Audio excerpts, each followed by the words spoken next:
नई संसद में आज आम चुनाव से पहले मोदी सरकार 2.0 का आखिरी बजट पेश किया। वित्त मंत्री ने कहा है कि इस बजट में महिलाओं, युवाओं और किसानों से जुड़ी वेलफेयर स्कीम के लिए फंड जारी किया गया है। अंतरिम बजट में इनकम टैक्स के स्लैब में कोई बड़ा बदलाव नहीं किया गया। हालांकि रेलवे से लेकर अन्य सेक्टर में प्रोजेक्ट को लेकर सरकार ने अपना विजन रखा है। स्टार्टअप के लिए टैक्स छूट 1 साल के लिए बढ़ा दी गई है। लखपति दीदी योजना को विस्तारित किया जाएगा। राज्यों को ब्याज मुक्त कर्ज योजना जारी रहेगी। 3 नए रेल कॉरिडोर बनाए जाएंगे। इंफ्रास्ट्रक्चर पर 11% से ज्यादा खर्च किया जाएगा। 10 सालों में अर्थव्यवस्था बढ़ी है। बजट की बड़ी बातें क्या रही आपको वो भी बताते हैं। 2047 तक भारत सशक्त बनेगा, एक बड़ा लक्ष्य है, टारगेट है सरकार का। 80 करोड़ को मुफ्त राशन, भाई भतीजावाद खत्म किया।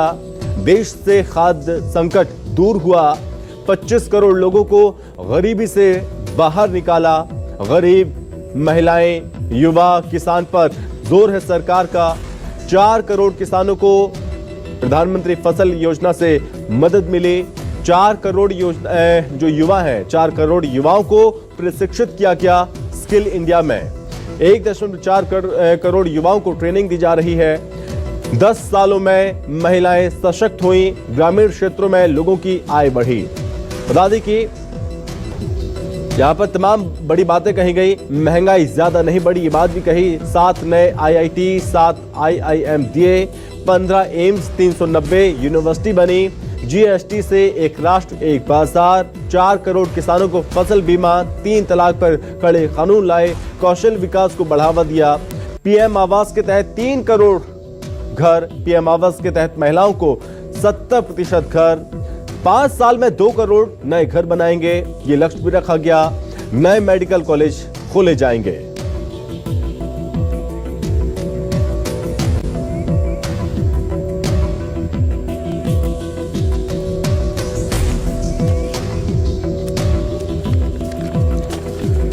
तो ये बजट कैसा रहा वर्गों के लिए, सभी वर्गों के लिए और तमाम सेक्टर्स के लिए, और बीजेपी इस बजट को कैसे देख रही है, कांग्रेस पार्टी इस बजट को कैसे देख रही है, तमाम चीजें समझने की कोशिश करेंगे। इस पर चर्चा करेंगे। हमारे साथ मेहमान भी जुड़ गए हैं। सबसे पहले परिचय करवाते हैं। हमारे साथ हैं गुलरेज शेख, है बीजेपी प्रवक्ता। गुलरेज जी, बहुत स्वागत है आपका। कांग्रेस प्रवक्ता हमारे साथ जुड़ रहे हैं अभय नारायण, और हमारे साथ जुड़ रहे हैं मेहमान भी। अभय जी, बहुत स्वागत है आपका। गुलरेज जी, आप तक आवाज पहुंच रही है मेरी? जी आ रही है, आपको आ रही है मेरी आवाज? जी बिल्कुल सर, मैं सुन पा रहा हूं। गुलरेज जी, सबसे पहले आपका पहला रिएक्शन इस बजट को लेकर, भारतीय जनता पार्टी आप क्या कह रहे हैं, क्या सोच रहे हैं?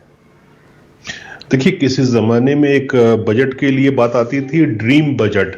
तो ये ड्रीम बजट नहीं है, ये वास्तविक बजट है और भारत को विकसित भारत बनाने का बजट है।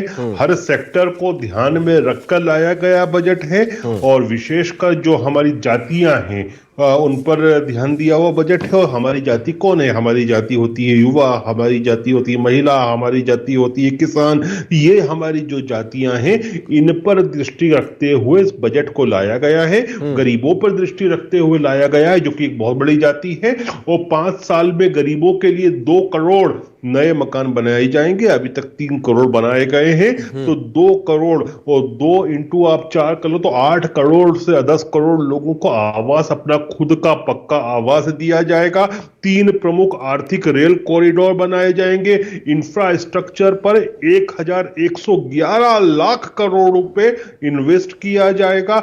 यदि आप डिफेंस सेक्टर को देखें तो पिछले बजट से, हमारे खुद के पिछले बजट के मुकाबले इस बार हम 11% का इजाफा किए हैं। 3.5% लगभग हमारा जो बजट है वो हमारे डिफेंस सेक्टर पे जा रहा है, जबकि यूरोपियन कंट्रीज 2% भी नहीं कर पाते। हम 3.5% कर रहे हैं। तो लक्षद्वीप को इंफ्रास्ट्रक्चर कनेक्टिविटी दी जा रही है, जिसको इतने साल तक, 60 साल तक इग्नोर किया गया था।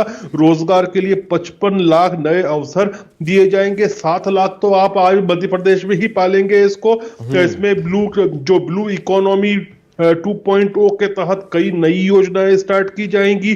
3 करोड़ दीदियों को लखपति दीदी बनाई जाएगी, 1 करोड़ को ऑलरेडी बना दिया है। और हम तो दूरदर्शी पार्टी हैं और लोग कहते हैं ना कि आप तो आगे का 10 साल आगे का चुनाव का भी सोच के चलते हो, तो आप मान के चलें कि अगला जो अनुपूरक बजट आएगा उसमें करोड़पति दीदी की संकल्पना सामने रखेंगे। ठीक है। और इस बीच आप बड़ा लक्ष्य सरकार ने रख दिया है 2047 का, लेकिन कांग्रेस पार्टी विपक्ष इसको लेकर क्या सोच रही है जानने की कोशिश करेंगे। हमारे साथ अभय जी बने हुए हैं। अभय जी, एक बार फिर से स्वागत है आपका सर। इस बजट को कांग्रेस पार्टी कैसे देख रही है? विपक्ष नाराज है या फिर जनता भी इस बजट से नाराज नजर आ रही है? ये बजट गरीबों के लिए, युवाओं के लिए, महिलाओं के लिए, विशेषकर मध्यम वर्गीय और नौकरी पेशा वर्ग के लिए निराशाजनक। मध्यम वर्गीय और नौकरी पेशा वर्ग कई सालों से इंतजार कर रहा था और इस बजट में बहुत उम्मीद थी कि जो 7 लाख टैक्स की छूट की सीमा है 10 लाख तक जाएगी, लेकिन इस निराशा हाथ लगी। और मध्यम वर्गीय और नौकरी पेशा वर्ग अपनी आय छुपा भी नहीं सकता, क्योंकि नौकरी में है, उसकी सैलरी दिखती है। जो भी डिजिटल के माध्यम से ही आजकल सभी जगह प्राइवेट हो या सरकारी पेमेंट होते हैं, तो सीधे सीधे उनकी उम्मीदों पर खरा नहीं उतरा। ये 2 करोड़ मकान बना के देंगे, इतनी आय दुगनी करेंगे, दीदियों को करोड़पति बनाएंगे, ये बजट भाषण है, ये बजट नहीं है। बजट में तो एक आम आदमी यह देखता है कि मेरा रोटी कपड़ा मकान कहाँ है। रोटी आज महंगी है, आज महंगाई चरम सीमा पे है। जो बजट रसोई की महिलाएं बनाती हैं उनको मालूम है तो करोड़पति दीदी बन रही है कि अपने रसोई का बजट खराब कर रही है। उसी तरह कपड़े का, आज कपड़े का मार्केट, कपड़ा महंगा है। चाहे आप रोजाना पहनने कपड़े ले, शादी ब्याह के कपड़े ले, कपड़े का भी वही टैक्स जीएसटी के कारण चारों तरफ महंगाई चाली हुई है। और मकान की बात कर रहे हैं कि प्रधानमंत्री आवास के तहत मकान देंगे। मैं तो मध्यम वर्गीय और नौकरी पेशा जो मकान बनाते हैं उनकी बात कर रहा हूँ।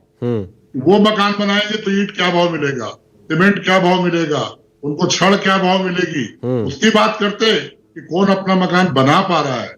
लोग बैंक से लोन लेकर, फाइनेंशियल संस्थाओं से लोन लेकर मकान बनाते हैं, ईएमआई चुकाते हैं और उसी में उनका जीवन गुजर जाता है।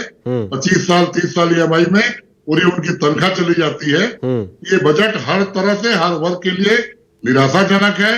और 9 साल से जो झूठ और फरेब का आंकड़े पेश करते आए, इस बजट में भी वही दिखा। 2 महीने का बजट कहा जाएगा ये, लेकिन 5 साल के लुभावने नारे दिखाए गए। ठीक है गुलरेज जी, केवल नारे दिखाए गए हैं, केवल जुमलेबाजी।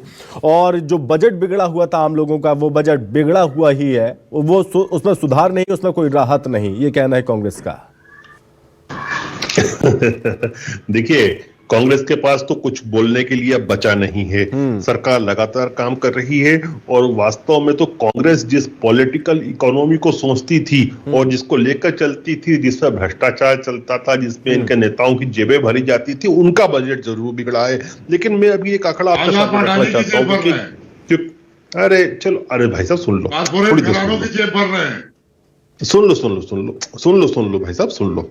देखिए, अब मैं कांग्रेस से अपने आप को कंपेयर भी नहीं करना चाहता। क्यों नहीं करना चाहता? क्योंकि इन्होंने तो 60 साल में जहां देश को पहुंचना चाहिए था नहीं पहुंचने दिया। हम अपने आप को ही मानक रखते हैं और अपने आप से ही कंपेयर करते हैं। मैं 2019-2020 के हमारे बजट से इस बजट को कंपेयर करूं, यदि इसको कंपेयर करते हैं 2019-2020 से, तो रक्षा डिफेंस के क्षेत्र में 37.3% का इजाफा हुआ है।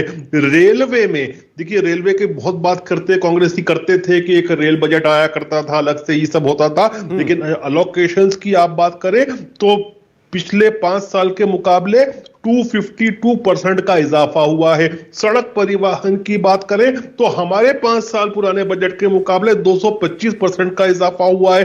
ग्रामीण विकास बहुत महत्वपूर्ण होता है, उसमें 32% का इजाफा हुआ है। तो हम तो भाई साहब अपने आप से ही अपने आप को कंपेयर करते हैं और हम प्रोग्रेस पर हैं। इस कारण वो बजट को प्रलोभन का देकर अपने और जनता को करने की कोशिश करते थे। इस सरकार को मालूम है कि ये फिर से रिपीट हो रही है और उसे मालूम है कि जनता अब क्या चाहती है। मुफ्त की रेवड़ी क्या कम बांटी गई विधानसभा चुनाव में? सिर्फ छत्तीसगढ़ की ही बात नहीं करता, दूसरे में भी, पर लोग उस बहकावे पे नहीं आए। पहले के भी 1-2 उदाहरण देख लीजिए। लोगों ने मुफ्त की रेवड़ी को छोड़ के विकास के मार्ग को स्वीकारा और पड़ोसी देशों से जो लगातार संघर्ष हो रहा था, उससे लोगों के मन में एक बेचैनी थी, हम असुरक्षित हैं। उनके भावनाएं, आचरण, व्यवहार इन सब से त्रस्त खा रहे थे।